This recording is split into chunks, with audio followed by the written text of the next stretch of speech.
어, 삑 소리 나네. 괜찮으세요? 소리들? 네, 예, 네. 예, 예, 예. 그런데 목사님 말고 다른 분들은 다 이거 무소음으로 하셔야 돼요. 그래요? 마이크를 다 켜져 있어갖고 이렇게 잡음처럼 들리거든요. 다 끄셔야 돼요. 그래요? 네네. 그럼 하실 말씀 있을 때는 하겠습니다. 도로 켜시고 그러세요, 그러면. 오케이요. 예. 어, 일단 항상 말씀드리는 건데, 우리끼리 하는 거는 또 언젠가 설교 또 할 거예요. 예, 이제 그런 이제, 그 중에서 내가 하고 싶었던 거, 야고보서 5장 한번 펼쳐주세요. 야고보서 5장.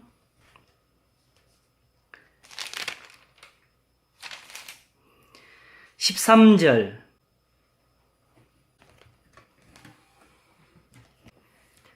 유명한 구절이죠. 우리가 좋아하는 거.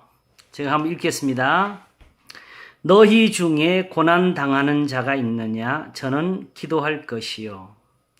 즐거워하는 자가 있느냐? 저는 찬송할지니라. 일단 그 뒤에 이제 병든 자를 위해서 하는 거는 이제 일단 남겨놓고 이 한 구절을 우리가 좀 의미 있게 한번 보겠습니다. 이제 그동안에는 실제로 제가 늘 그렇게 노력했고 또 그렇게 설교하면서도 또 어떤 구절들은 아직도 거기에 눈이 안 간 데가 있었어요. 그 구절 중에 하나가 지금 이 5장 13절이라고. 너희 중에 고난 당하는 자가 있느냐? 저는 기도할 것이요. 즐거워하는 자가 있느냐? 저는 찬송할지니라. 하면서 사실은 이것이 어디로 이어지느냐 하게 되면은 바로 16절. 이러므로 너희 죄를 서로 고하며 병 낫기를 위하여 서로 기도하라. 의인의 강구는 역사하는 힘이 많으니라. 여기서 의인이라는 말을 쓰게 된 거, 엘리야를 여기에 우리한테 소개하는 것까지 이 구절과 연결이 되어 있는 거죠. 그러면서 지금 이 5장 13절이 야고보서에서 왜 이 자리에 쓰였느냐. 여기에서 이 구절이 가지는 의미가 무엇일까? 아침에도 좁은 문으로 들어가라 하시는 그 말씀이 특별히 어떤 들어보면 그냥 예수님이 이 말씀 하시다 저 말씀 하시는 것처럼 그렇게 들렸던 것들이죠. 야고보서도 마찬가지. 이 구절이 사실을 읽기 위해서 1장에서부터 지금 여기까지 말씀이 왔다는 걸 우리가 생각을 해야 돼요. 그러면 이게 단지 그냥 기도하자, 찬송해라. 이런 식으로 쓰여진 것은 아닙니다. 그러면 여기 이 말들을 이걸 그냥 하게 되면 기도는 언제 해야 돼요? 고난당할 때 해야 되고 찬송은 언제 해야 돼요? 즐거울 때 해야 돼요. 그러면 현실의 교회에서도 고난 당하는 사람도 있고 찬송을 부를 사람 따로 있게 되는 거죠. 그런 식으로 단지 기도와 찬송에 대해서 이야기한 것은 아니라는 것입니다. 이 말씀이 있기 위해서 우선 가까이서 보게 되면 우선 5장을 다시 한번 보겠습니다. 들으라 부한 자들아 1절부터 5장 1절부터 들으라 부한 자들아 너희에게 임할 고생을 인하여 울고 통곡하라. 이런 것이 사실 별로 들어왔을까 싶어요. 특별히 저 같은 사람한테는 별로 안 들어왔을 것 같아요. 저는 부자가 아니니까. 부한 자들아 너희에게 임할 고생을 인하여 울고 통곡하라. 너희 재물은 썩었고 너희 옷은 좀 먹었으며 너희 금과 은은 녹이 슬었으니 이 녹이 너희에게 증거가 되며 불같이 너희 살을 먹으리라. 너희가 말세에 재물을 쌓았도다. 보라 너희 밭에 추수한 품꾼에게 주지 아니한 삭시 소리 지르며 추수한 자의 우는 소리가 망군의 주의 귀에 들렸느니라. 너희가 땅에서 사치하고 연락하여 도살의 날에 너희 마음을 살찌게 하였도다. 너희가 옳은 자를 정죄하였도다. 또 죽였도다. 그는 너희에게 대항하지 아니하였느니라. 이게 무슨 말입니까? 6절에 왜 이 말이 나오지요? 너희가 옳은 자를 정죄하였도다. 또 죽였도다. 그는 너희에게 대하여 대항하지 아니하였느니라. 누구를 가리키는 것 같아요? 5절이. 이때는 좀 말씀하실 분은 열고 말씀하세요. 유대인? 예? 유대인이요? 옳은 자를 죽였도다는데 누굴 죽였다는 거예요? 여기서 문맥상으로 보면은 그 일꾼들 나오잖아요. 예. 네. 그런데 여기서 일꾼들은 그냥 저기 삭설 못 받은 거고, 여기는 분명히 정죄했다가 나오죠. 의인을 정죄했다는 건. 예, 예. 그리고 그는 너희에게 대항하지 아니하였느니라. 예. 이게 정확히 표현이 예수님이네요. 예수님이지요. 네. 아. 이게 왜 여기 쓰일까요? 갑자기 흐름 문맥 속에서. 그치요? 예. 그러면 지금 이 야고보서가 이 말씀을 여기에 썼을 때에 적어도 이 야고보서를 듣는 사람들은 같이 여기에 해당이 된다는 거예요.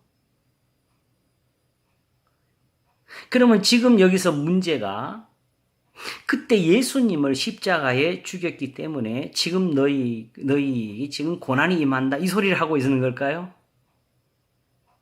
그거는 아니지요. 왜 이야기 되면 앞에서 말하기를 들으라 부한 자들아 너희에게 임할 고생을 인하여 울고 통곡하라 하면서 너희 재물은 썩었고 하면서 삭설 제대로 주지 못한 일에 대해서 지금 꾸짖고 있지요. 그치요? 네. 그러면 이것이 지금 여기에 대해서 지금 경고하고 꾸짖고 있는데 이제 와서 왜 예수님을 죽였냐고 이걸 꾸짖고 여기에 갖다 붙일 이유가 뭐 있겠어요? 특별히 예수님을 향해서 옳은 자라고 표현을 하면서 이 말을 쓴 이유가 무엇일까요?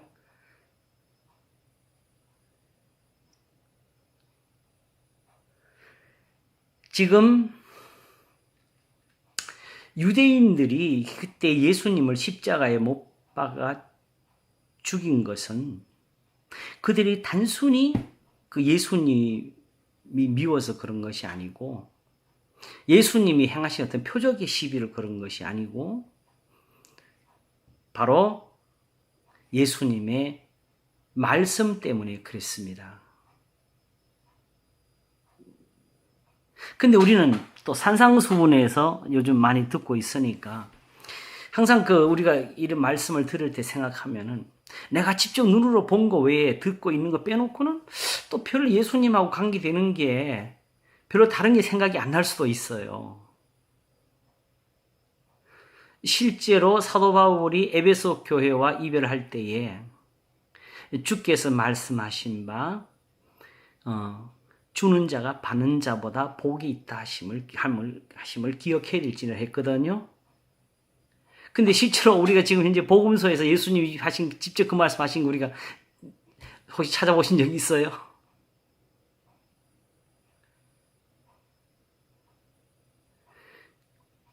우리가 마태복음, 마가복음, 누가복음, 요한복음을 자세히 살펴도 듣지 못하는 예수님 말씀이 그때는 풍부했어요. 요한복음도 마지막에 적기를 예수님이 하신 일을 책으로 두면은 이 세상이라도 그 책을 두기에 부족하다고 했잖아요. 다만 이것을 기록하는 이유, 그 중에 몇 가지를 지금 쓴 거예요. 예수님이 아무리 땅에 계셔서 공생애를 우리가 소위 3년을 지나셨다지만은 3년의 기록이 마태복음 하나에 기록되기에 너무 부족하지 않겠어요? 요한복음도 그렇고. 그리고 또 하나, 사실은 예수님은 말씀하시기를 이 자기 말씀을 하신 적이 없다고 하셨어요. 나는 아버지의 말씀을 저에게 주었다고. 모세를 믿었다면 또 나를 믿었을 것이라고. 내가 진리를 말하며 어찌하여 내 말을 믿지 않느냐고. 그 진리는 뭐냐? 이 신약에서 진리는 구약 성경입니다. 그리고 우리 말에서 또 오히려 거꾸로 좀 오해가 될 수 있는 그 번역이라고 생각되는데, 항상 우리가 그 성경을 보면은 진리라고 써놓고는 헬라어로 참이라고 항상 이렇게 주석을 달아놓잖아요. 성경 밑에 헬참. 내가 진실을 말했다 이 뜻이죠. 예수님은. 우리가 진리 그러게 되면은 우리에게는 성경 말씀보다는 이미 우리가 가지고 있는 어떤 철학적인 개념으로서 진리가 자꾸 다가온다고요. 그러나 예수님이 이것이 진실이다, truth라고 하신 이유는 무엇을 때문에 그러느냐? 말씀이 참되십니다. 우리는 이런 것에 대해서 항상 내 공감에 대해서 우리는 그 말이 맞다고 이야기하는 거지. 정말 그 말이 실제로 그 결과를 내는지에 대한 증거는 우리가 사실은 못 가지고 있거든요. 그런데 이 성경은 단지 어떤 예언을 적은 것이 아니고 그 예언이 다 이루어지는 것까지 다 적은 거예요. 그리고 그것은 그 순간순간마다 일어난 사건을 적은 것이 아니고 바로 모세의 글로부터, 거기가 진리지요. 그래가지고 그것이 참되다 한 것을 증거해 가는 것이 이제 뒤에 나오는 선지자들의 글이 되는 거지요. 그래서 의를 아는 자들아, 마음에 내 율법이 있는 자들아, 이렇게 말씀하십니다.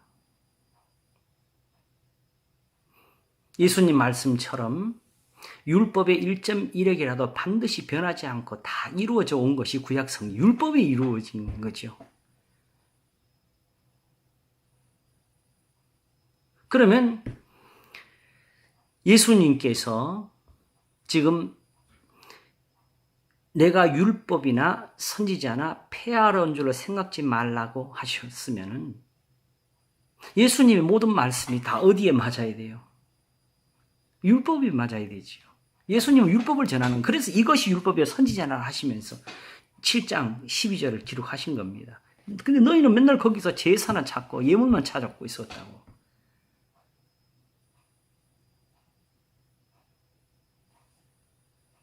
그러므로 내가 하늘 일을 말하면 내가 땅의 일을 말하여도 너희가 믿지 못하겠거든. 하늘 일을 말하면 어떻게 믿겠느냐 하셨을 때에 그 땅의 일은 구약의 성경인 것처럼 저 사람 지금 유대인들, 첫째는 유대인이 하는 로마서처럼 지금도 예수님 앞엔 더더구나 유대인들밖에 없는 그 세계에서 말씀하시는 거거든요. 그러면 저 사람들 앞에서 심지어 내가 하나님께로부터 왔다 하게 되면 그 사람들은 증거를 보이라 할 거예요. 내가 아버지의 말씀을 너에게 하고 있다 그러면 그 사람들은 그것도 살피면서 과연 그것이 그러한가 할 거예요. 그런 세상에서 말씀하고 계시거든요. 그러면 예수님이 하시는 모든 말씀은 사실상 뭐냐? 그리스도의 성경에서 그리스도의 말씀이라는 것은 구약의 성경을 가리킨 겁니다. 그러면 사실은 이 야고보서가 쓰고 있는 것은 다 예수님 말씀이에요. 바로 쉽게 말하면 야고보서가 지금 무슨 말, 예수님이 오셔서 이렇게 가르쳤기 때문에 너희들이 죽였다고 지금 하는 거예요. 그와 같이 지금도 예수님을 미워하던 것, 그 행위를 가지고 지금 스스로 경건하다 생각하며 산다고.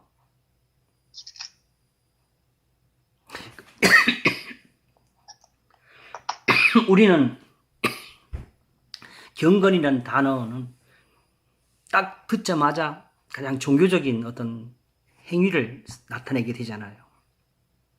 근데 당연히 예배가 나올 것이고, 거기에 제단이 나올 것이고, 성김이 나올 것이고, 기도와 찬송이 있을 것이고, 헌금이 있을 것이고. 바로 사도 바울이 말씀한 것처럼 율법의 의로는 흠이 없는 자로라 하는 세계에서 이 사람들은 다른 경건이 없고 그게 경건한 거예요. 그래서 부활례자가 성전에 들어가는 걸 참을 수가 없는 거예요.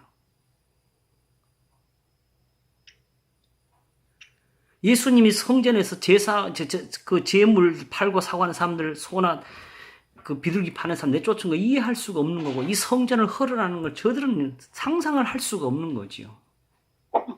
그래서 결국 예수님 앞에 걸은 죄는 참남하다예요.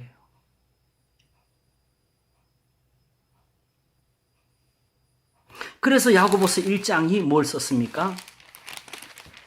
바로 누구든지 스스로 1장 26절에 누구든지 스스로 경건하다 생각하며 자기 혀를 제갈 먹이지 아니하고 자기 마음을 속이면 이 사람의 경건은 헛것이라. 요 말도 띄워놓으면 도대체 뭔 말하는지 모르지요. 바로 앞에서 뭐라 그랬어요? 25절에 자유하게 하는 온전한 율법을 들여다보고 있는 자는 듣고 잊어버리는 자가 아니요 실행하는 자는 이 사람이 그 행한 일에 복을 받으리라. 그러니까 이미 기록된 말씀밖에 더 없다고. 근데 거기에 혀를 제갈 먹이지 못하고 자기 말을 거기 썩고 있다는 거지요. 그런데 하면서 또 다른 게 들어오고. 그러면 무엇이 사라지느냐? 경건이 사라지는데 바로 27절에 하나님 아버지 앞에서 정결하고 더러움이 없는 경건은 곧 고아와 과부를 환난 중에 돌아보고 또 자기를 지켜 세속에 물들지 아니하는 이것입니다. 이 세속이라는 이 말이 바로 제사와 예물들입니다. 예배의 의식들입니다. 할례나 안식일이나 성전이나 제단이나 절기나 이런 것들이죠.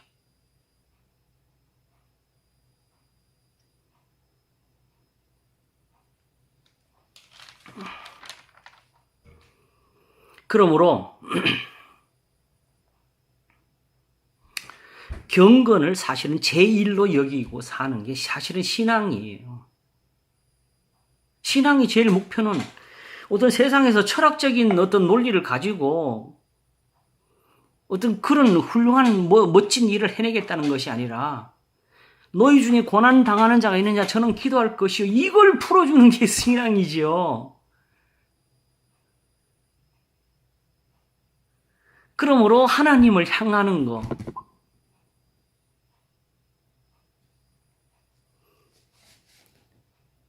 거기에 여기 표현이 잘 돼서 27절에 하나님 아버지 앞에서 정결하고 더러움이 없는 경건.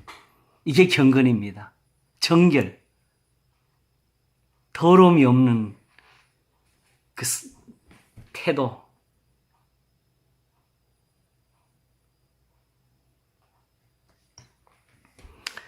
그래서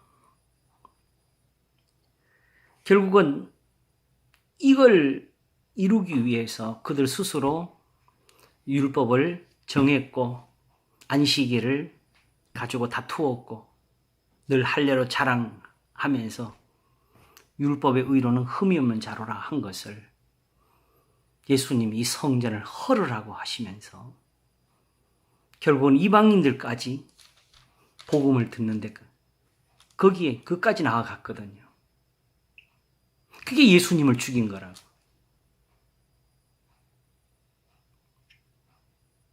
그래서 이 표현을 해준 데가 히브리서 13장입니다.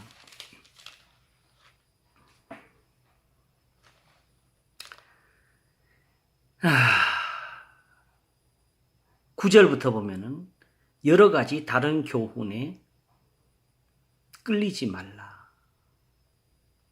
마음은 은혜로서 굳게 함이 아름답고 식물로서 할 것이 아니니 식물로 말미암아 행한 자는 유익을 얻지 못하였느니. 우리말로 이제 영어도 그렇겠지요. 은혜라고 번역이 되어 있는 이것들이 사실은 우리를 굉장히 혼란스럽게 하는 용어가 되는 거예요. 우리는 은혜를 가지고 지금 얼마나 많은 그 의미를 펼쳐서 지금 교회의 오류를 만들었습니까? 이 은혜가 이제는 교회 와서 그냥 설교 듣고 감동받는 것으로 그냥 다 그걸 변해버렸지. 실제로 하나님이 주시는 은사는 안 됐다고 지금. 근데 이 성경에서 은혜라는 이 표현은 하나님의 말씀을 가리킵니다.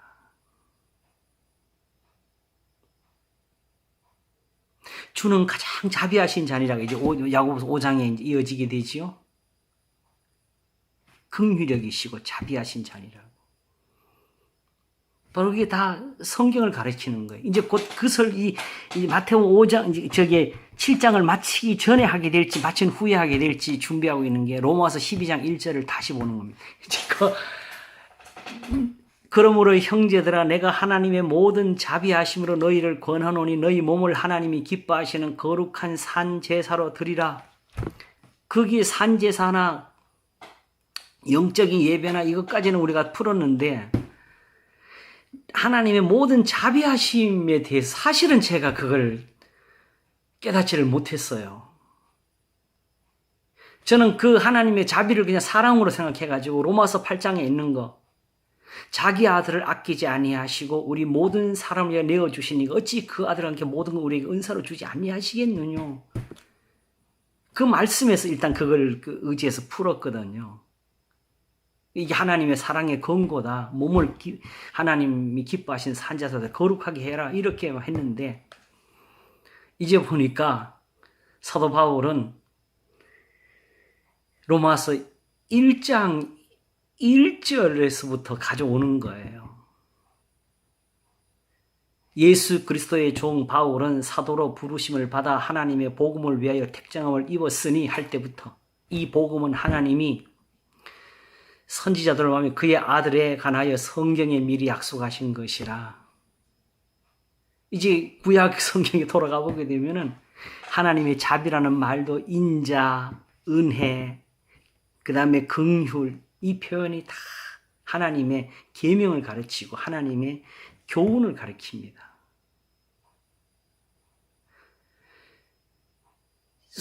더 이상 애굽에서 나오던 그날 하나님이 모세를 통해서 하시던 것처럼 이스라엘을 책망하시든지 가르치시든지 하셔가지고 그들을 바른 길로 돌이키는 그런 은혜를 안 주시는 것을 보고 이사야가 한탄을 하며 부르짖은 것이 우리 조상들에게 베푸셨던 그런 긍휼이 우리에게 그쳤다 그랬어요. 이제 왜 그걸 안 베푸십니까? 돌이켜 달라고.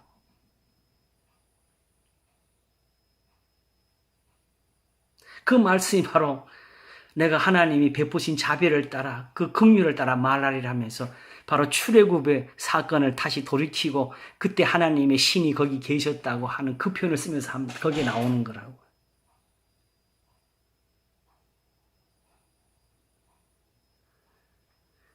좀 더 구체적으로 표현하면 자비는 하나님의 말씀이 되고 제가 깨달은 대로 긍휼은 그 말씀을 베푸는 하나님의 돌보시는 행동입니다. 다시 말하면 선지자를 그들에게 보내주신 거. 계속해서 그 말씀이 그들에게 들리도록 도와주시는 거.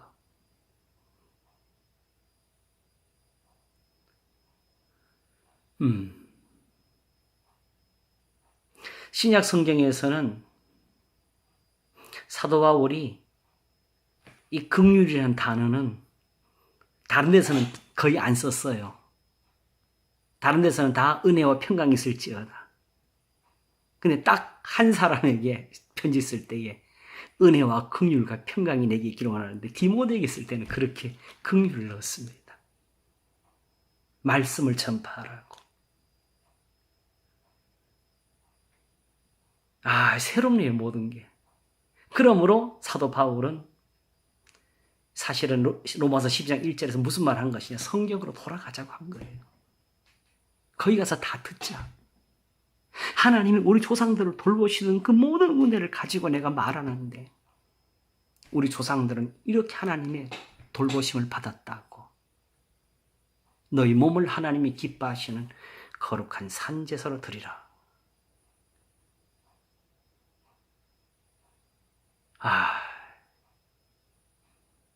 그러니까 단순히 한순간마다 어떤 교훈이 나온 것이 아니고 변함없이 변치 않은 진리가 항상 흐르고 있었습니다.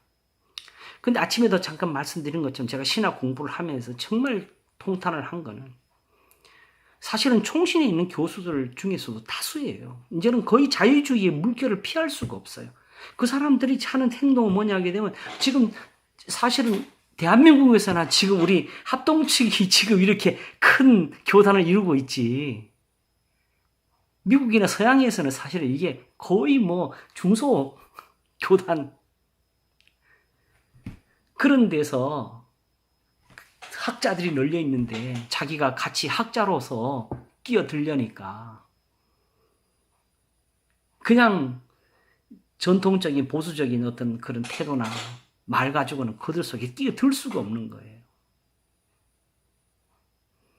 그래서 THM 할 때, 석사과정 할 때 어떤 교수님은 자기가 로마서에 대한 주석을 썼는데 그걸 통합적 장신대에 있는 학생들이 인정을 해주다. 그 인정받은 걸 기뻐한다는 거지요.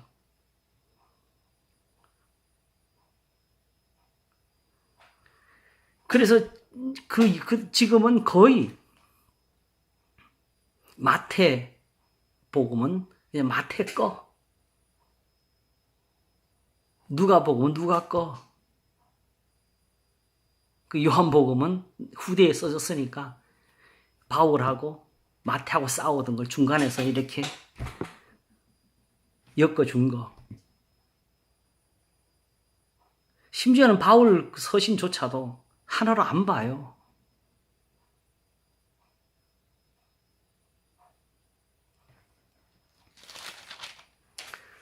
그러나 사도 바울이 갈라디아에서 이 말씀하신 거 기억나세요? 이거 잘 기준을 잡고 안 놓쳐야 되는데 이때 되면 또 그게 기억나니까 어쩔 수 없이 다른 복음은 없나니 그랬습니다. 갈라디아서 1장에서 우리나 혹 한론 천사라도 다른 복음을 전하면 저주를 받을지어다고 했습니다. 혹 이거 기억하세요? 사도행전에서 우리에게 구원을 주실 만한 다른 이름을 주신 일이 없기 때문이다라고 했습니다. 여기 모인 분들은 복을 받는 분들입니다. 이게 언제 설교할지 모르는 것들을 결국은 해야 된다 생각하면서도 지금 너무 좀 밀려 있어가지고 자, 한번 생각해 보세요. 세상에 구원을 주실 만한 다른 이름을 주신 적이 없다? 그러면 당장 우리는 이름이라고 했으니까 뭘 생각해요? 예수를 생각하겠죠. 예수가 뜻이 뭐예요? 구원이라고 그랬잖아요. 그렇죠? 그러면 예수님의 이름이 예수라서 구원이 됩니까? 그 말도 안 되는 이야기죠. 그러면 예수님 벽에 말아야지. 구약 성경에서 굳이 예수라는 글자 비슷한 이름을 왜 찾으려고 애를 써요? 여호수아가 구약에서는 예수라고 그런 말도 안 되는 그런 짓만 하고 있고 이미 사도들이나 유대인들에게 있어 이름이라는 표현은 하나님의 말씀입니다. 그거는 구원을 주실 만한 다른 이름을 주신 적이 없다는 표현은 율법 외에는 다른 것이 없다는 소리예요. 그래서 그 율법의 말씀대로 믿으니까 예수님 믿는 게 맞다고 한 거예요. 하나님이 더군다나 죽은 자가 살려내셨지 않느냐고. 말씀이 폐해지지 않았다고. 그러므로 복음도 율법이고 예수님의 이름도 율법이고 이 표현이 다 이렇게 다 가져오는 거예요. 하나님의 자비도 율법이고 은혜도 율법이고 은혜와 진리가 충만하더라. 율법의 말씀을 가리킨 겁니다. 예수님에게 할 때 너희들은 없더라 이거지요. 그러니까 쉽게 말하면 지난번에 한번 여호와는 어디 계시는가에서 말씀드린 것처럼 여호와를 이제 지금은 믿으면 안 되는가? 구하면 안 되는가? 당연히 구하면 되는 거죠. 왜냐하면 여호와는 단지 지금 여호와의 증인들처럼 어떤 여호와라는 그 글자 이름에서 하나님이 기뻐하는 것이 아니니까. 여호와는 지금 예수님과 똑같은 분이었습니다. 그들을 가르치는 분이었어요. 긍휼을 베푸는 분이었어요. 진리가 그들에게 더해지도록 하나님이 선지자들을 보내시는 분이었습니다. 그렇지 않았으면 하나님이 그냥 대따로 능력만 보여주시고 그냥 원수들 잡아주시고 기도하면 들어주시고 하면 되는 거죠. 그러나 그들이 악해서 하나님이 진노하시는 그때 다른 구원이 없는 겁니다. 그들이 돌이키는 것밖에 구원이 없는 거예요. 그래서 로마서 1장에서 그들이 손드는 것도 보지 않으신다 그랬고 재물은 가져오지 말라 하셨고 부르짖어 듣지 않으신다고 하는데 우리는 거꾸로 그냥 부르짖기만 하면 된다 그러고 그래서 결국은 늘어나는 거는 육신의 생각이 그냥 기도하면 안 된다. 소리 지르라. 손을 들어라.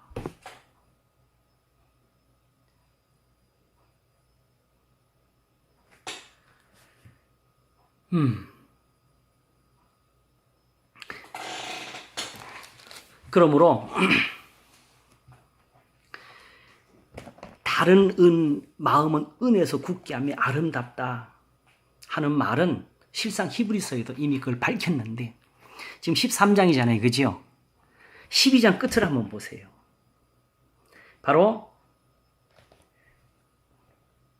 27절부터 보게 되면 이 또 한 번이라 하심은 진동치 아니하는 것을 영존케 하기 위하여 진동할 것들 곧 만든 것들의 변동될 것을 나타내심이니라. 그러므로 우리가 진동치 못할 나라를 받았은즉 은혜를 받자 그랬습니다. 그렇죠? 은혜란 말 나왔지요. 그게 지금 주여 하자는 소리입니까? 이제 보세요. 그러므로 우리가 진동치 못할 나라를 받았은즉 은혜를 받자. 이로 말미암아 어떻게 하라고? 경건함과 두려움으로 하나님을 기쁘시게 섬길지니 우리 하나님은 소멸하는 불의심이라 하면서 나온 건 13장 1절입니다. 이게 은혜입니다. 형제 사랑하기를 계속하고 손님 대접하기를 잊지 말라. 이로써 부지 중에 천사들을 대접하는 이들이 있었느니라. 자기도 함께 갇힌 것 같이 갇힌 자를 생각하고 자기도 몸을 가졌은지 학대받는 자를 생각하고 침소를 더럽히지 않게 하라. 음행하는 자들과 간음하는 자들을 하나님이 심판하시니라. 돈을 사랑치 말고 있는 바를 족한 줄로 알라. 그가 친히 말씀하시기를 내가 과연 너희를 버리지 아니하고 과연 너희를 떠나지 아니하리라 하셨느니라. 요 돈에 관한 문제는 사실상 여기는 항상 이 교훈이 같이 갑니다. 가난한 자에 대한 구제가 같이 들어가는 내용이 그런 뜻에서 하는 겁니다. 그러므로 우리가 담대히 가로되 주는 나를 돕는 자신 내가 무서워 아니하겠노라. 사람이 내게 어찌하리요 하노라. 구약의 시편의 말씀이 이거였다는 거죠. 그래서 오직 지금 어떻게 하냐 하나님의 말씀을 너희에게 이루고 너희를 인도하던 자들을 생각하여 하며 저희 행실의 종말을 주의하여 보고 저희 믿음을 본받으라 하면서 쓴 말이 예수 그리스도는 어제나 오늘이나 영원토록 동일하시니라고. 여기서 그러므로 여러 가지 다른 교훈에 끌리지 말라. 마음은 은혜로서 굳게 하며 아름답고 식물로 살 것이 아니니 식물로 말미암아 행한 자는 유익을 얻지 못하니 이 식물은 제사고 은혜는 말씀이고 그래 가는 거죠. 그래서 이제 그걸 좀 더 설명하기 위해서 우리에게 제단이 있는데 그 위에 있는 제물은 장막에 섬기는 자들이 이 제단에서 먹을 권이 없나니 이건 특별히 이제 속죄 제물에 대해서 한 겁니다.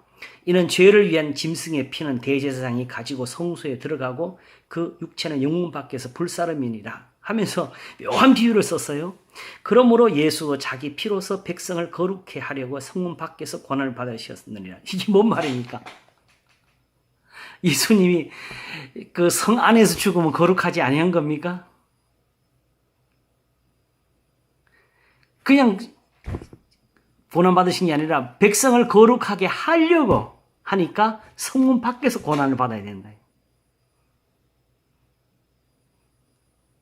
왜 그렇지요? 이 표현을 예수님이 직접 쓰신 것이 있어요.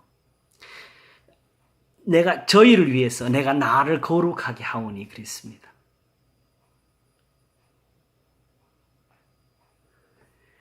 바로 예수님이 십자가에 죽으신 것은 단순한 어떤 희생이 아니고 주님 자신이 죄 없이 죽으신 게 중요한 거죠.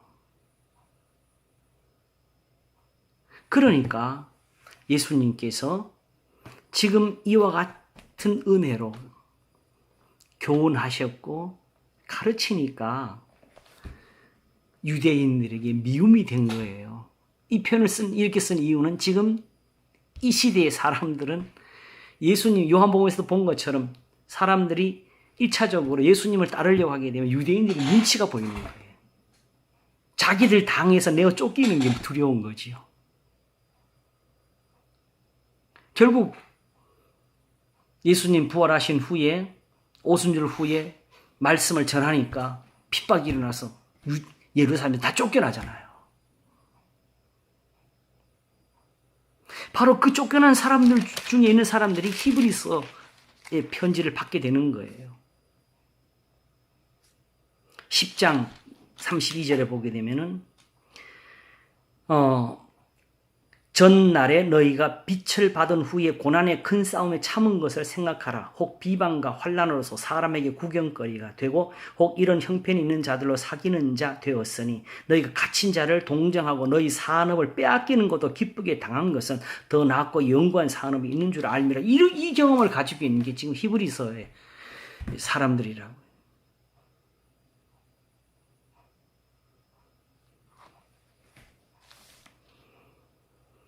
그러므로 지금 유대인들에게서 핍박을 받고 그들에게서 이제 쫓겨나는 것을 두려워하는 것.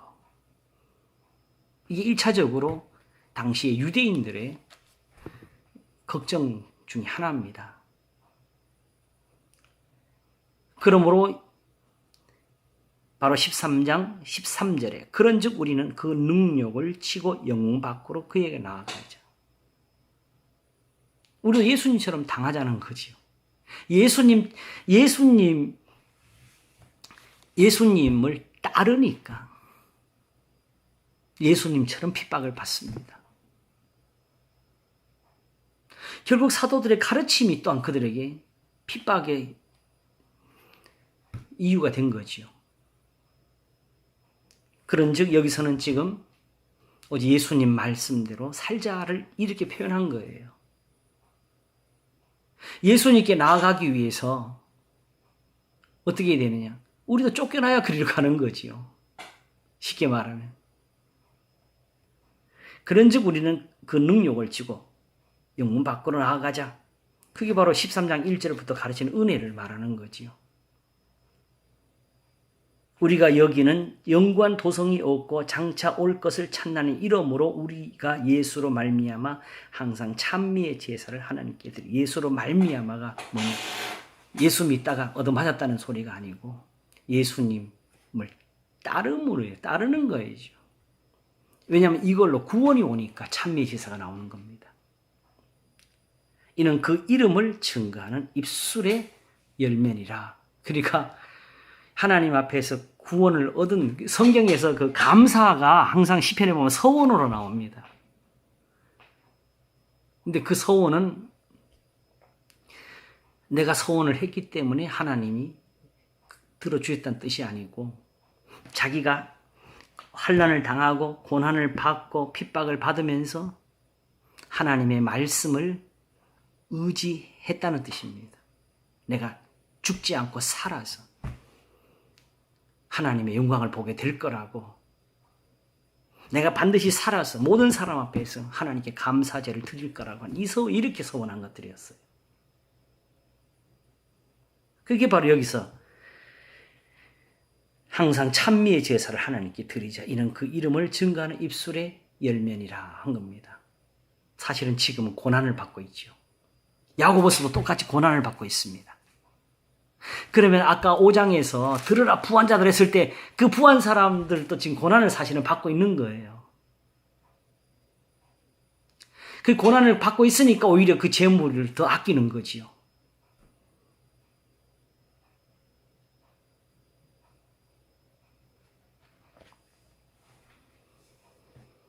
그래서 바로 히브리서 3장 15절 다시 읽겠습니다. 이러므로 우리가 예수로 말미암아 항상 찬미의 제사를 하나님께 드리자. 이는 그 이름을 증거하는 입술의 열매니라. 어떻게 하느냐? 이렇게 하는 겁니다. 오직 선을 행함과 서로 나눠주기를 잊지 말라. 이 같은 제사는 하나님이 기뻐하시느니라. 그 이 말을 왜 읽겠어요? 지금 모든 이 서신에서의 그 중심은 이 환난 당하는 성도들이 구하는 거, 어떻게 자기의 기도를 하나님 들어주시느냐의 문제지요. 그 한마디가 기뻐하시는 게 여기 있다. 지금 이거 없이 기도하고 있고 이거 없이 부르짖고 있지 않느냐. 그러면서 오히려 의심하면서 도리어 전에 버렸던 거 다시 율법의 제사로 가고 있다고. 그렇게 하면은 다시 회개가 없다고. 예수님을 두 번 십자가에 현저하게 욕을 보이는 죄를 짓는다고 꾸짖고 있는 겁니다. 다른 복음은 없다. 처음 믿을 때 단지 예수라는 어떤 새로운 인격을 따른 것이 아니고 말씀을 쫓은 것이니까. 만일 그걸 버린다면 다시 돌아가서 제사장 성전을 짓고 제사장을 세우고 레위인들의 봉사를 받으면서 하나님께 제물을 드린다 할지라도 그거는 이미 예수님을 부인한 거고 자신에게 주신 은혜를 부정하는 거죠. 그러니 그들을 다시 회개케 하려면 예수님이 또 죽는 것밖에 없다고. 그러나 그런 은혜는 다시 없습니다.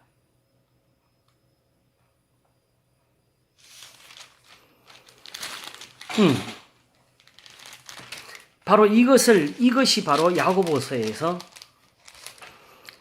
5장 6절에 너희가 옳은 자를 정죄하였도다 또 죽였도다. 그는 너희에게 대항하지 아니하니라는 말씀을 기록한 거야. 지금 그러니까 이 야고보서가 1장에서도 쓰고 있는 그 교훈에 대해서 2장에서 특별히 행함이 없는 믿음 그 자체가 죽은 거니라 하던 그 부분에 대해서 그들이 그때 왜 이 말을 왜 들었어요? 행함이 없는 믿음은 그 자체가 죽은 것이 했을 때에 뭘 가르쳐서느냐 하게 되면 그들의 예배에 금가락지 낀 사람은 앞에 앉고 부자들을 앞에 땡기고 하는 그 행위에 대해서 말한 거잖아요.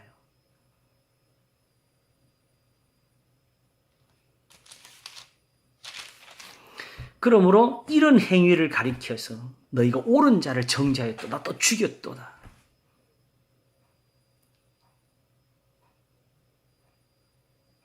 이걸 회개한 것이 바로 예수님을 믿는 것인데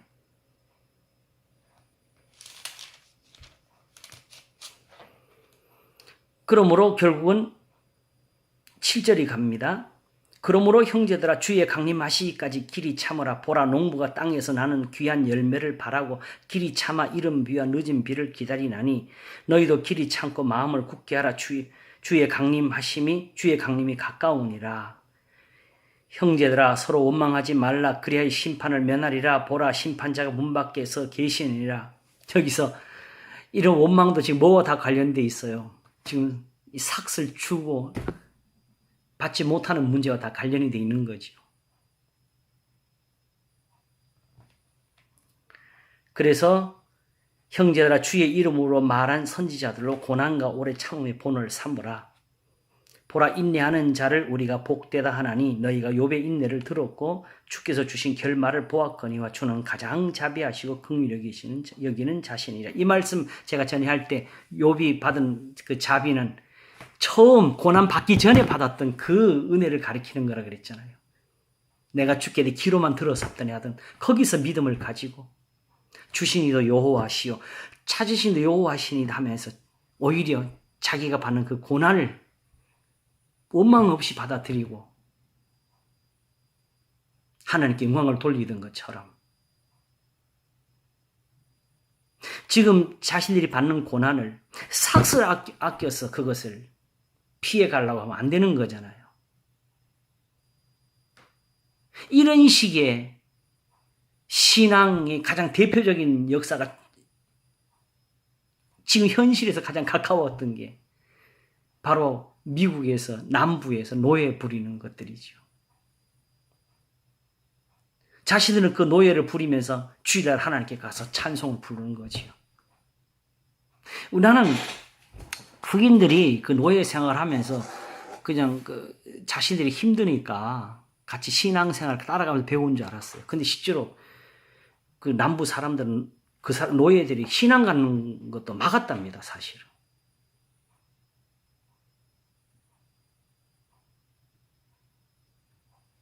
그들에게 어떤 그 성경에 있는 지식이 들어가는 것이 그 노예를 부리는데 방해가 된다고 생각했었대요.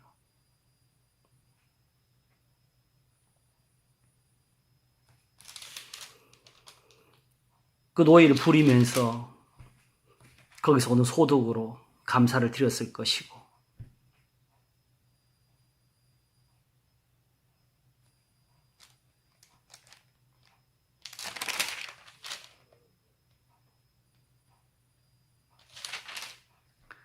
자,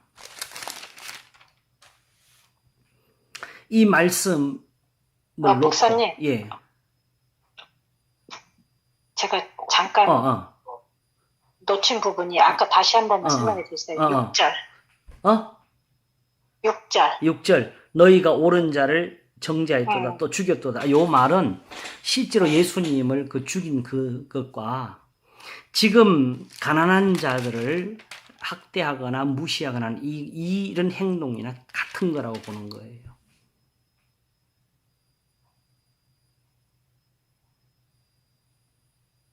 그러니까 가난한 자를 멸시하는 거는 여호와를 멸시하는 거다라는 그런 그거 거 같은 거죠. 네. 그러니까 그 내 이웃을 미워하는 거는 예수님을 미워하는 거하고 똑같은 맞죠. 그리고 우리가 이제 미워한다는 말도 단지 우리는 늘 감정적인 문제로 이해를 하잖아요. 실질적으로 행동적으로. 용서, 지난번 용서도 이야기했는데, 용서도 우리는 늘 감정의 문제로 이해를 했는데, 본질적으로 내 원수가 줄이거든 먹이고, 목마르거든 마시우라는 거기에 가는 거지요.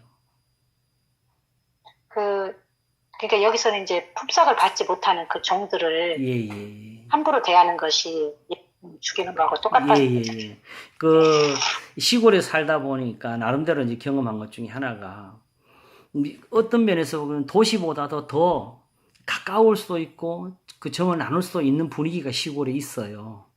예를 들어서 정말 옆집에 누가 돌아가셨다, 좋은 일이 하게 되면 가서 그냥 정말 협조를 잘하고 하지요. 근데도 불구하고 어떤 한 집에 대해서는 완전히 냉정해지는 그런 게 있어요. 뭐냐? 그 사람은 그런데 잘 안 다녔다는 거예요.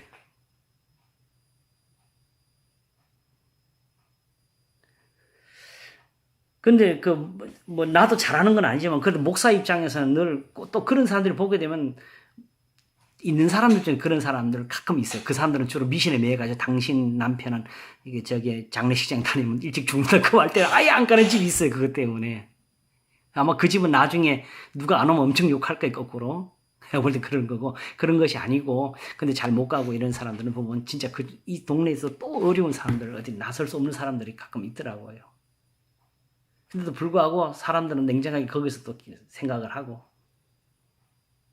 그렇게 자르더라고. 안 그랬으면 좋을 것 같은데 근데 그런 일들이 있어요.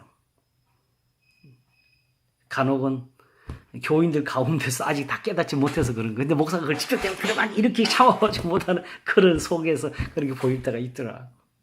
이게 말씀에서 늘 깨달아 가기를 바라야 되는 거죠. 사실 가장 쉬운 건 저 자신도 그래요. 늘 보게 되면은 내가 저 사람한테 뭘 해줬는데 저 사람이 나한테 서서하게 되면 사실 그거 말이 사실 누구나 나오지요. 기본적으로. 그런데 그거는 감정적인 문제니까 오히려 어려울 수도 있겠지만은 분을 내어도 죄를 짓지 말라는 말씀처럼 분을 내어도 아시겠죠? 예. 감정은 감정이고. 목사님 그러면은 너희 중에 고난당하여 있느냐 그는 기도할 것이요라고 하는 말은 사실은 이런 악한 일에서 돌이키라라는 말이다. 이게 이제 야고보서 전체를 보게 되면은 전체는 아까 부자들조차도 지금 고난에 들어가 있는 겁니다. 왜냐하면 네. 1장에서 말하기를 2절에서 내 형제들아 너희가 여러 가지 시험을 만나가도 온전히 기쁘게 이기라. 너희 믿음의 시련이 인내를 만들어낸 줄 너희가 알미라. 지금 현재 사서 못 받는 사람 보고 하는 이야기예요. 부자들 보고 하는 이야기예요. 지금 흐름에서 아니잖아요. 그렇죠? 오히려 지금 부자들을 향해서 하는 소리예요. 그래서 바로 1장 10절을 보세요. 19절 낮은 형제는 자기 높음을 자랑하고 부한 형제는 자기 낮아짐을 자랑할지니 이는 풀의 꽃과 같이 지나감이라. 이와 같이 지나갑니다. 해가 돋고 뜨거운 바람이 불어 풀을 말리우면 꽃이 떨어져 그 모양이 아름다움이 없어지나니 부한 자도 그 행하는 일 이와 같이 세잔하리라. 결국은 사실은 이때에 오히려 부한 자들이 나서서 어려운 사람을 도와야 될 때인데 같은 고난을 받다 보니까 이 부한 자들 또 나누는 것보다 우선 자기가 지키는 게 더 급해지는 순간이 온 거고 더 인색해지는 게 오는 거고 제가 우리 집사님하고 이야기를 나눌 때 그랬는데 사실은 지금 현실의 우리나라에서 보게 되면은 그 아프리카나 이런 데 난민 돕는 거 10,000원 좋습니다. 20,000원 좋습니다. 이렇게 하잖아요. 이거지요. 근데 실제로 우리가 이제 돕는 어떤 한 아이를 보면은 그 아이 아버님이 한 달 버는 게 19,000원 정도 된답니다. 우리나라 돈에서. 그거는 우리가 한 20,000원으로 버는 게 굉장히 의미가 있어요. 근데 우리나라 사람들은 한 달에 생활비가 사실은 보통 가정에서 100만 원으로 그냥 사는 사람들은 그건 진짜 어려운 사람들이죠. 그죠? 그러니까 우리가 보통 200, 300, 400 아이들 학비까지 있는 사람들 굉장히 어렵다고 사실. 그러니 100만 원 있는 사람이나 3, 400 쓰는 사람이나 마음의 부담을 가지는 거는 피차 더 비슷해요. 그와 같이 고난을 받을 때는 부자나 가난한 사람이 겪는 마음에 받는 압박이랑 똑같다는 거고 그럴 때 오히려 사실은 부자들이 좀 내면 좋다는 이야기를 지금 하는 거고 그래가지고 그래서 여기에 대해서 이제 말을 할 때 너희 중에 누구든지 앞에서 이제 인내를 만들어낸다. 인내를 온전히 이루라는 말을 했었지요. 그럼 우리가 생각합시다. 인내를 이루라 그러면 우리는 인내를 어떻게 방법을 찾을 거예요? 우리끼리는 또 여기에 대한 지혜가 없다고. 그러니까 너희 중에 누구니 지혜가 부족하거든 모든 사람에게 후히 주시고 꾸짖지 않으면 하나님께 구하라. 그리하면 주시리라. 이 지혜는 바로 잠언에서 가져온 겁니다. 잠언 3장에 있는 것을. 결국 지혜를 주시리라 그랬잖아요. 이 지혜에 대한 답을 하나님께로부터 지혜를 얻으면 무슨 지혜가 올까요? 3장에 나오잖아요.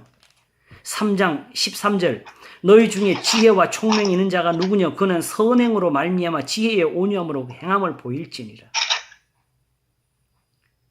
그치요? 그러나 너희 마음속에 독한 시기와 다툼이 있으면 자랑하지 말라. 진리를 거스려 거짓하지 말라. 이러한 지혜는 위로부터 내려온 것이 아니요 세상적이요 정욕적이요 마귀적이니 시기와 다툼이 있는 곳은 요란과 모든 악한 일이 있음이니라. 오직 위로부터 난 지혜는 그러면서 첫째 성결하고 다음에 화평하고 관용하고 양순하며 긍휼과 선한 열매가 가득하고 편벽과 거짓이 없나니 화평케 하는 자들은 화평으로 심어 의의 열매를 거두느니라.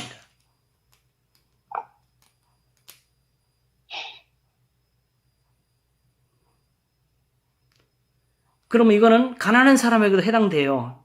참음으로써. 부자들에 해당돼요. 베풀음으로써.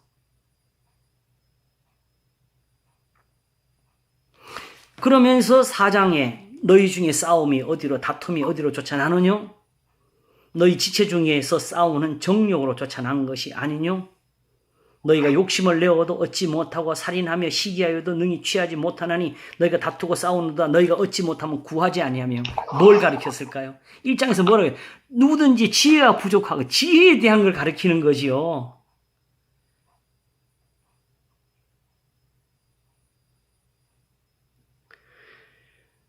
그러므로 이렇게 이걸 구하지 아니하며로 그리고 구하여도 받지 못하면 정욕으로 쓰고 잘못 구하면이라 여기서 말하는 정욕은 단순하게 이런 것조차도 하나의 어떤 정말 그 육체적인 행위, 단순한 어떤 사람들 앞에서의 어떤 인정이나 자랑으로 쓰려고 할 때 바로 유대인들이 육신에 있을 때 한 일, 구제할 때 나팔을 불고 기도할 때는 큰 걸거리로 나가는 거.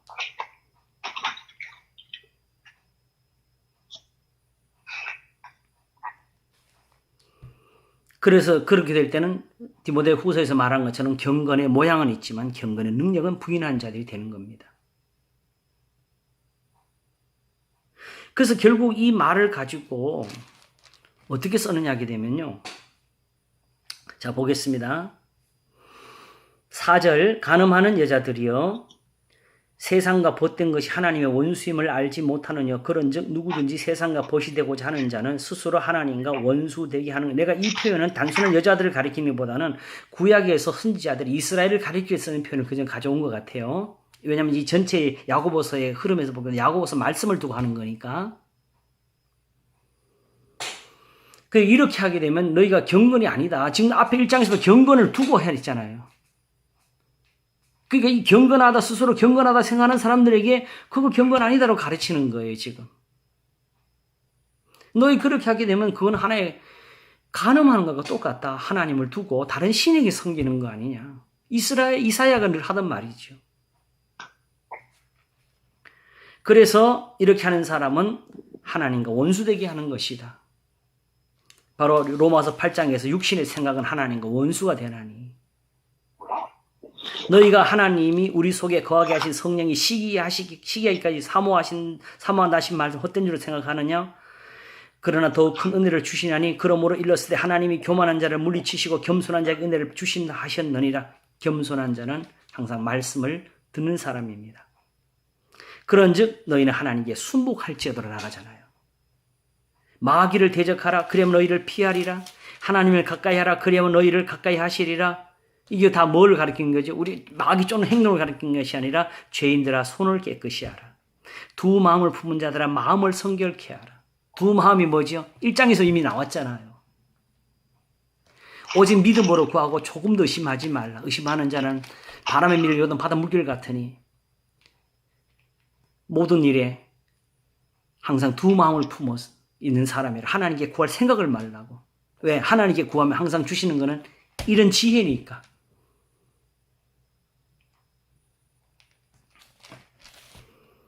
그래서 손을 깨끗이 하라. 두 마음을 품은 자들아 마음을 성결케 하라. 하나님의 말씀으로 돌아가는 거지. 결국 이 말이 어디로 갑니까? 11절로 가는 거예요. 형제들아 피차에 비방하지 말라. 형제를 비방하는 자는 형제를 판단하는 자는 형제를 판단하는 자는 곧 율법을 비방하고 율법을 판단하는 것이라. 내가 만일 율법을 판단하면 율법의 준행자가 아니요 재판자로도. 그러니까 이 사람들이 율법을 준행하고 있는 사람들이 스스로 생각할 때 그런데 네가 이렇게 하게 되면 그 율법의 준행자가 아니다. 입법자와 재판자는 오직 하나이시니 능히 구원하기도 하시며 벌하기도 하시느니라. 너는 누구가 내 이웃을 판단하느냐. 그래서 2장에서는 형제를 판단하게 되면 율법이 너를 정죄한다 그랬어요. 범죄자로 정죄할 거라고.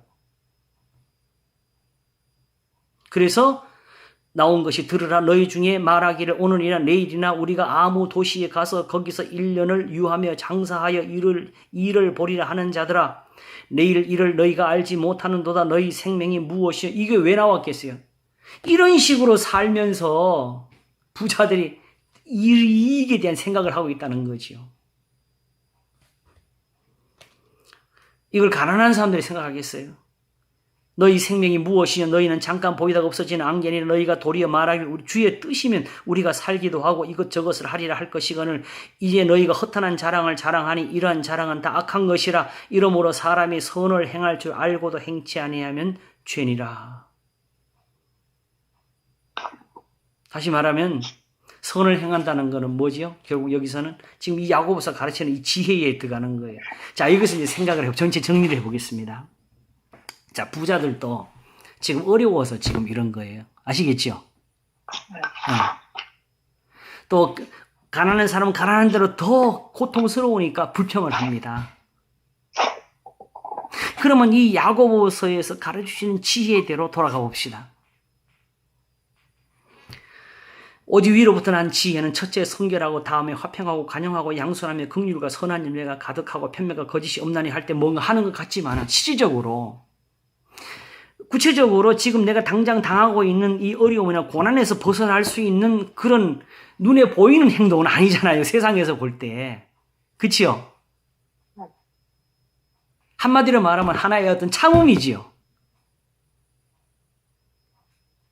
다시 말하면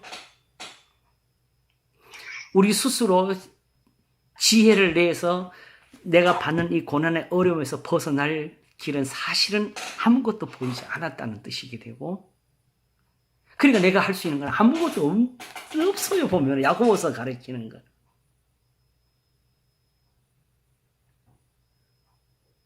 그러니 아무것도 할 수 없으니까 남은 게 뭐밖에 없어요. 예? 아무것도 할 수 없으니까 남은 게 뭐밖에 없어요.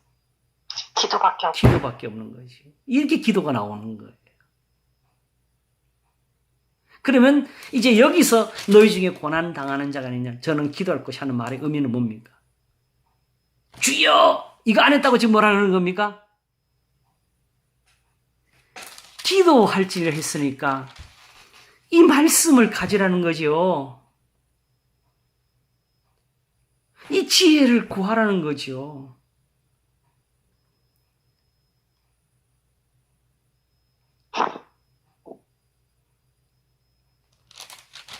그래서 여기서 기도할지라는 말씀은 이 야고보서에서 주시는 대로 이 깨달음대로 서로 오망하지 말고 다투지 말고 비방하지 말고 가난한 자를 압제하지 말고 그리고 삭설 제대로 주면서 거기에 베풀어야 되겠지요. 이 장에서는 말로만 하지 말고 행함으로 하라 그랬으니까.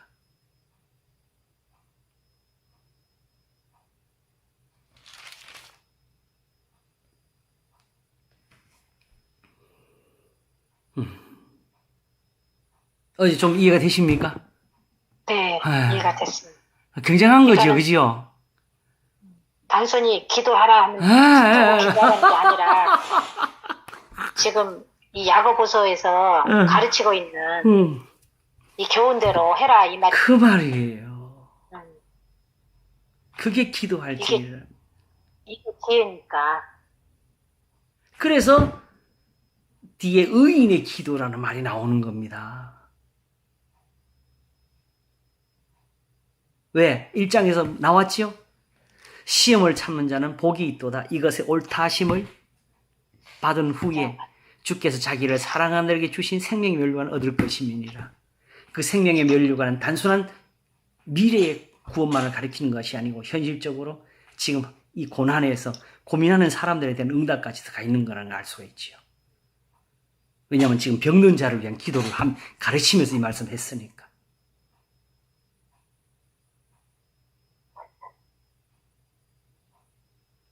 그래서 저도 이제 사실은 어차피 목사하고 기도하는 사람, 특별히 성도들 위해서도 기도해야 될 사람으로서 늘 궁금하며 고민하며 그러면서도 저거는 아니다라고 하면서도 늘 구하던 것의 답을 그래도 비슷하게 얻었는데 기도를 어떻게 해야 될까?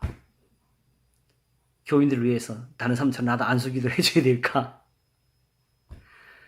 그냥 기도하는 겁니다. 의인의 기도는 역사는 그냥 단순하게 기도하는 데서 특별하게 주여 해서 역사가 나타나는 것이 아니라는 걸 보여주시는 거지요. 모든 기도가 하나님 앞에 능력이 있다는 걸 보여주시는 겁니다. 그냥 우리는 내가 가진 특별한 은사에 대해 생각하는 게 아니라 오직 이 말씀에 대한 믿음을 가지고 그냥 단순하게 내가 간절한 대로 기도하는 것 뿐입니다. 그러므로 사실은 어떤 능력을 바라는 기도는 따로 있지 않다는 게 분명합니다. 우리가 다 기도할 수 있는 거지요.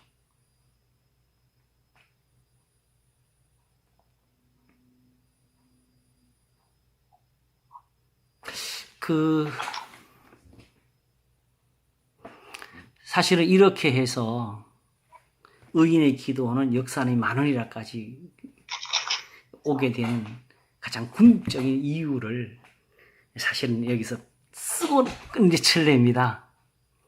바로 5장 19절입니다. 내 형제들아 너희 중에 미혹하여 진리를 떠난 자를 누가 돌아서게 하면 너희가 알 것은 죄인을 미혹한 길에서 돌아서게 하는 자가 그 영혼을 사망에서 구원하며 허다한 죄를 덮을 것이니라. 이게 뭐지요? 자, 이 말대로 그대로 해봅시다. 자, 너희 중에 미혹하여 진리를 떠난 자를 누가 돌아서게 합니다. 아시겠죠? 그럼 뭘로 해요? 이 진리로, 이 야고보서, 쉽게 말해 야고보서 이 가르침대로 우리 이제 비방하지 말자. 우리 이제 서로 원망하지 말자. 우리 서로 용서하고 우리 서로 참고 우리 서로 돌아보고 베풀자. 죄인을 미혹한 길에서 돌아서게 하는 자가 뭘 하느냐? 그 영혼을 사망에서 구원합니다.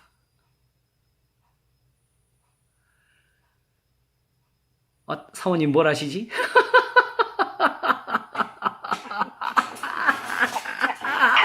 사모님. 갑자기 깜짝 놀랐어. 그러면서 뭐 합니까? 궁극적으로 마지막에 허다한 죄를 덮을 것이니라. 우리가 뭐 그 사람한테 가서 너의 죄를 사함 받아놓으라. 우리가 무슨 그런 사죄 노릇을 한 겁니까? 단지 뭐였어요? 그 사람을 죄의 길에서 돌이키게 한 것뿐이잖아요. 이게 요즘 제가 설교한 것 중에 하나지요. 하나님께 받는 은사가 뭐냐? 궁극적으로 이 산상수훈이 하는 일이 뭐냐? 우리의 죄를 사하고 있다는 거죠. 여러 가지 있는데 뭔가 너무 웃겨요. 자, 그러므로 저 기술을 배우셨나 봐. 사실은 이 야고보서도 말이죠. 야고보서도 궁극적으로 따지면 허다한 죄를 덮는 일이죠. 먼저 누가 그 은혜를 받고 있는 거예요? 나지요, 나. 나도 내가 먼저 죄인이라는 걸 항상 우리가 깨닫고 살아야 돼요. 나를 수문에서 벗어나게 하소서고 내 죄가 머리털보다 만토소이다 하는 여기.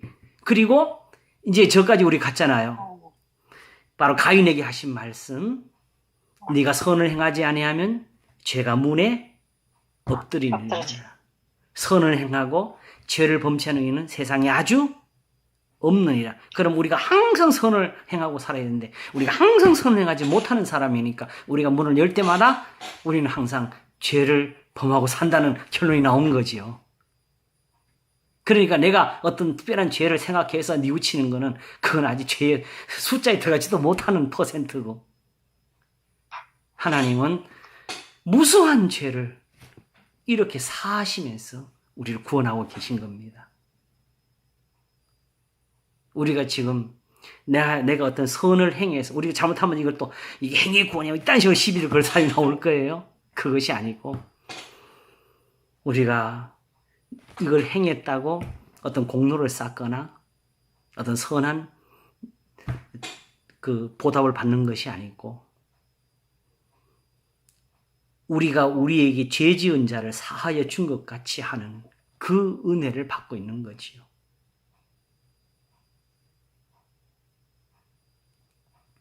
아까 용서라는 것이 감정의 문제가 아니라고 했으니까, 그렇죠?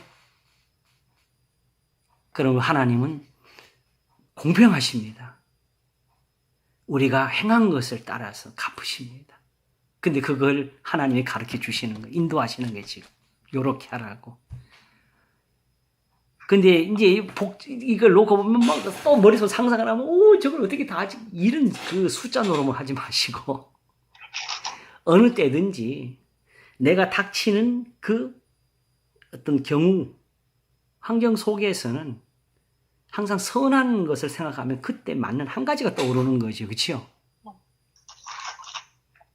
그런 것을 이걸 다 외워서 그냥 늘 찾아 이런 식으로 이게 다 마귀가 우리한테 뒤집어 씌우는 이 어지러움이에요. 항상 그 선하게 살려고 하는 그런 의지들이 있잖아요. 그렇죠. 예. 네. 그게 우리가 그걸 완전해서 그런 것이 아니라 네.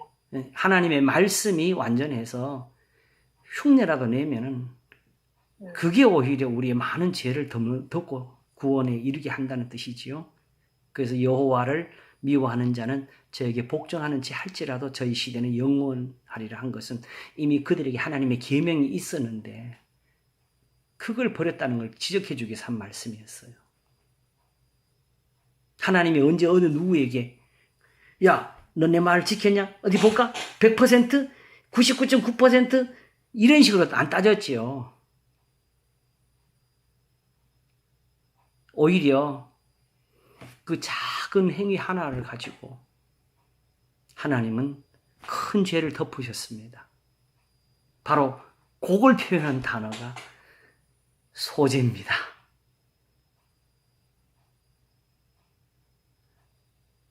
소재는 그냥 소도 양도 비둘기쳐서 없는 사람들이 하나님 앞에 드릴 수 있는, 지금 자기 마음에 있는 대로 드릴 수 있는 그 부분이었지요. 그러니까 주님이 우리에게 요구하는 거는 다 작은 것들이잖아요. 아, 그럼요. 예. 근데 그것도 받으신다는 거잖아요. 그럼요. 할 마음만 있으면 이런 대로 받으실 터요예요. 네. 예, 그겁니다. 그러니까 지금 따지면 우리가 따놓고 따지면 지금 오히려 지금 뭐 큰 재물을 내어가지고 막 얼마나 이걸 따지는 문제도 아니잖아요, 그죠? 오히려 다툼의 문제, 원망하는 문제부터 해가지고 그렇죠. 예, 참는 것을 가르쳐 주시고 이제 요금하고 마치겠습니다. 네. 사실은 그 신약의 성경이 아브라함의 믿음에 대해서 그렇게 말을 많이 해요, 그죠? 그리고 요 롯에 대해서도 의인이라 그러잖아요, 그죠? 그런데 아브라함이나 롯에 대해서 그들의 의롭다는 그 표시를 성경에서 어디서 특별히 한 데가 있어요? 아브라함이 200살을 넘게 살았죠? 나는 그 숫자를 잘 안 외워가지고. 그런데 아니 147세인가 이렇게. 아브라함이 그래요? 네. 사라가 120 아, 그래요? 살이고. 내가 잘못 기억했구나. 네. 어쨌든 그렇게 살 동안에 아브라함이 하나님 앞에서 어떤 선함을 가졌는지 그걸 표현한 부분이 아브라함이 사실은 아브라함에 대해서 우리한테 알려주시는 부분은 너무 작잖아요, 그렇죠? 사라가 127세를 살았네, 그렇죠? 네, 127세. 주여. 그러면 도대체 우리가 아브라함에서 배울 게 뭐예요? 아까 하나님 앞에서 정결하고 더러움 없는 경건이라 할 때 그 경건을 대표적으로 우리한테 알려준 그 예가 뭐였지요? 고아와 과부를 그 환난 중에 돌아보는 거라 그랬잖아요, 그렇지요? 손님 대접하기를 힘쓰고. 아브라함이 나그네 대접. 그거지요. 그 로또 뭐예요? 소돔 그 성 앞에서. 소돔을 공부하는 똑같은 그거이죠. 천사를 대접한 거. 우리는 왜 그걸 못 배우지? 왜 거기에 신앙을 안 두는지 모르게 하나님이 그걸 배우라고 그거 주신 건데. 그래서 히브리서도 부지 중에 천사들 대접하러 있었느니라고 그랬고. 예수님은 여기 있는 작은 자 중에 하나 나에게 한 것이라고 가르쳐 주시고. 특별히 그때 가르쳐 주신 게 그 마지막 양과 염소를 가를 때 하신 거는 다른 거 아니에요, 그죠? 헐벗었을 때, 그죠? 아팠을 때, 줄일 때.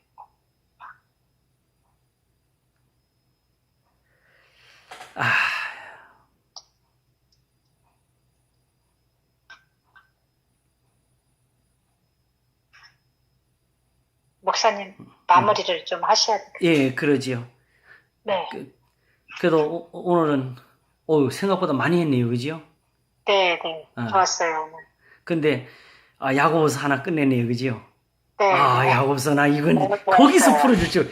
그 하나가 풀어지니까. 그리고 사실 야고보서 풀어지냐 아니라 모든 성경이 다 보이죠, 그죠? 네.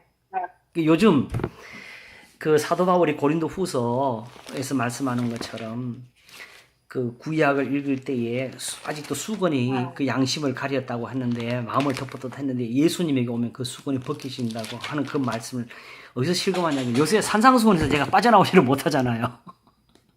거꾸로 그동안에 이렇게 여기서 우리가 하나씩 배웠던 게 예수님에게 오니까 그냥 그게 한꺼번에 다 그냥 거기서 다 배워지고 또 오히려 잘 보이네요.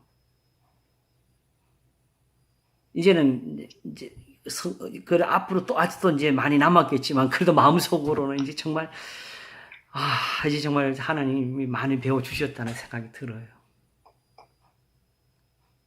근데 제일 중요한 거는 정확히 따지면 이제 제가 이제 안 거잖아요. 제가 이거 옛날부터 알고서 준비한 것들이 아니고 오늘 로마서 12장 1절에 하나님의 모든 자비하심이라는 그 자비라는 단어가 이제 배워진 거예요. 그럼 어떻게 해요? 그러니까 그 자비가 그 율법 그 자체입니다. 네. 근데 단지 근데 우리가 은혜도 그렇고 은혜도 율법을 볼 때 디모데후서 1장처럼 봐야 되겠죠. 경계의 목적은 그 경계란 말이 교훈이란 뜻입니다. 네. 교훈의 목적은 청결한 마음과 거짓없는 믿음으로부터 하는 사랑이건을 했거든요. 근데 그게 그러니까 율법을 읽으면은 율법을 보면은 그게 나와야 되잖아요. 그게 있어야지. 그게 있어가지고 쉽게 말하면 그게 예수님 말하는 영입니다. 네. 그래가지고 그 영이 육을 살린 것이 번제와 속죄제가 있게 한 거예요. 그런데 영이 죽으니까 번제도 죽어버렸어요. 죽어버렸어요. 그게 진짜 말 그대로 영혼 없는 몸은 죽은 것이 돼버린 거네요. 기가 막히게 써놔서 성경이. 근데 이걸 어제도 그저께도 어떤 신학교 갈 학생 하나, 고등학생 하나를 두고 걱정이 돼서 걔한테 이제 많은 말을 해줬는데,